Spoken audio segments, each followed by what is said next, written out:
be with us today. Thank you very much for joining us, Your Honourable Excellency. I'm going to say a few words before I hand over to the Secretary of State to officially open this conference. But firstly, welcome everybody to the inaugural FIHA conference, the conference that is looking at you developing and investing into hotels into the Francophone African region. And this is a really important stage of our development as a conference organizer, if you will. Many of you who already know us will be aware that we host the Africa Hotel Investment Forum, but this event has been predominantly held in East Africa and has been Anglophone in its delivery. And I apologize now for my poor French, but I did realize that we needed a platform which would look at this part of the wonderful continent of Africa, explore the different diversities of both North and the West African, and really start to show the potential of the Francophone markets. And I'm absolutely delighted to say that we've been able to achieve over 300 delegates here today. The room, as you can see, is absolutely packed. And within that 300 delegates, we have 31 countries represented, of which 17 of those are African. So we're well represented by the Africans. In fact, the Africans make up 65% of this audience. And what's very promising is that when you look at the data, it says that we have 29% of the audience that are either hotel owners or investors, the financiers, or the developers, which are our prime objective in getting into the room. So this is a wonderful opportunity for us to network and to build the next phases of hotels in this region of the world. Before I hand over to our MC of the day, Mr. Faisal Tadloui, and the team afterwards, I just wanted to say a few words of order.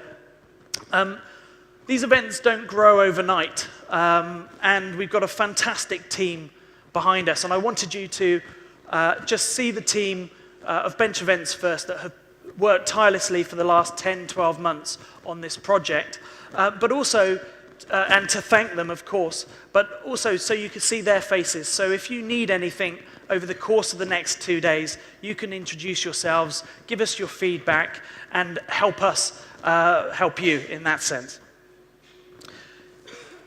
But it doesn't all go through our team, and we've worked tirelessly with the SMIT team, the Moroccan Agency of Tourism Development here in Morocco.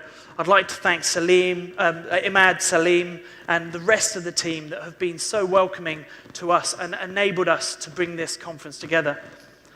But I'd also like to thank the other 14 sponsors, without this network of support, we wouldn't be here today. And I encourage every single one of you to see their stands, which are behind this screen here on your right. Go and introduce yourselves and find out how best they can help you with your business. I'm delighted to be back in Morocco. I have to be honest, I think it was 2011, 2012, we last hosted a conference here in Morocco, but it was also in Casablanca. This is my first time to Marrakesh, I'm ashamed to say, but it is a fantastic destination. I'm sure you'll agree. I hope you make the most of it over the course of the next couple of days. Also, I'd like to just thank the hotel for all of their support, the whole of the Movenpick team, giving this wonderful experience for the next 2 days. IATAC, the International Air Transport Association, released a publication this week which said that in Africa, 80% of all air travel goes to 10 destinations. Morocco is third of that list with 16 million air passengers. So it shows you how important Morocco is to the continent of Africa. And also shows you how important travel and tourism is to this market. And subsequently, the WTTC placed that there's 90 billion Moroccan dirhams associated to travel and tourism in the GDP, which equates to around about 9% of the GDP. So there's no wonder, there's no surprise that the pipeline is so strong consistently in Morocco. And W Hospitality's report in 2018 specified that there were 33 branded hotels in Africa in development, which equated to 5,500 rooms.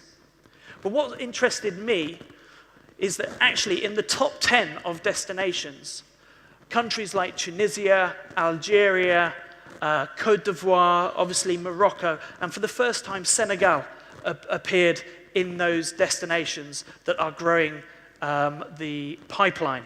And sub-Saharan Africa has for the past 6 or 7 years surpassed the North African pipeline numbers.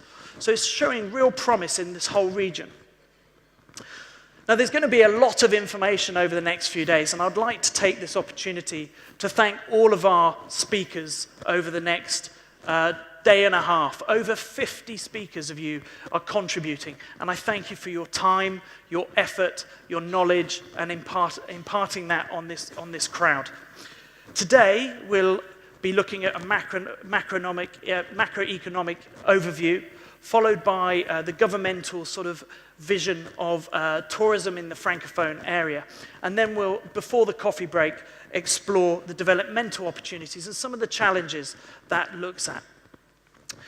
This afternoon, as a point of order, we'll be breaking into our round tables, some of which will be in here.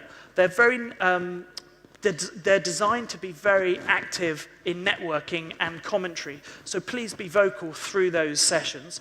The other one will be down the stairs behind here, so you'll go through the door and down to the room 5 downstairs. There will be signage, but make sure you've had a look at your brochure as to which one of the round tables you'd like to be. We're privileged to be hosting a number of one-on-one interviews. Today, we will talk with Mossadegh Bali, the CEO of Azalai Hotels, and, shall I say, the award winner of the AHIF Leadership Award in October as well, followed by a discussion on boutique hotels and the transformation from being a lawyer into a hotelier from Mariam Lumban Matan. Excellent sessions. And tomorrow, we will open up the day with a one-on-one interview with Pierre-Frédéric Rouleau, the CEO of Xinjiang Europe and Louvre Hotels, and then finish the day with an absolutely fantastic session, an inspiration in the marketplace, a one-on-one discussion with Samir Sawiris, the chairman of Orascom Development Holding. So we have a fantastic lineup of speakers for you over the course of the next day, and thank you again to all those that are contributing. I've put up the hashtag here. Those of you on LinkedIn, we will do a session later for you to be able to use LinkedIn as a way of networking. So stay tuned to that just before the coffee break. But please do put your comments on there. We want to see the noise rise of this conference. Also, those of you, most of you have, but those of you who haven't yet, please make a contact in your WhatsApp and put this number in. Send a quick message to it. This will allow us to be able to communicate to you with any important information about the next couple of days. So I'll leave this up there for a second, but if you haven't already done so, please do so. One session I haven't said yet, because I'm trying to get you whilst you're nice and fresh on this one, is that we have a session focused on our charity that we're supporting, and that is the SOS Village d'Enfants. And you can find more information about that in your handbooks and also by visiting the stand. But what I'm here to do today is also to encourage you to turn up nice and early tomorrow morning and join us for a walk or a run through the streets of Marrakesh. Now, this might be a great way to clear the head after what will be a fantastic reception delivered by Accor Hotels at the So Lounge tonight. So thank you everybody at Accor in advance for that. But it is also a great way that we're going to make money for the charity. Every single person that turns up, we will donate a sum to that charity. So the more of you that turn up, the more of us, the more money we'll make for them. The exhibition, if you please go and have a chat to all the exhibitors. If you get round all of them and you collect a stamp, you're in the chance of winning a pair of Bose headphones. So it's a good chance for you to just go and network and also get something out of the day. And networking is obviously a big part of this whole conference.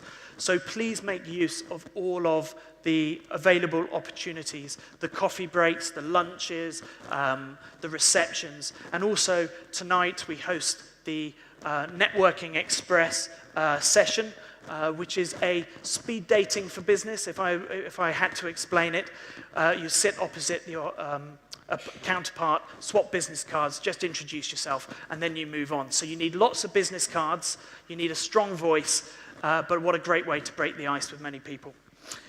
The final thing is you'll see a lot of people wearing these little pins with our badge on it. These individuals, for anybody who's new in the room, are those that have been with us more than 3 times. So you'll know that these individuals know how these conferences work. They've done the hard yards, let's say, for the conference. So introduce yourself. They'll be able to help you and advise you. So thank you very much, everybody, for joining us today. It's an absolute honor to have the surprise visit from the Secretary of State. So without further ado, if I can ask Her Honourable Excellency to come up and say a few words and officially open FIHA 2019. Thank you.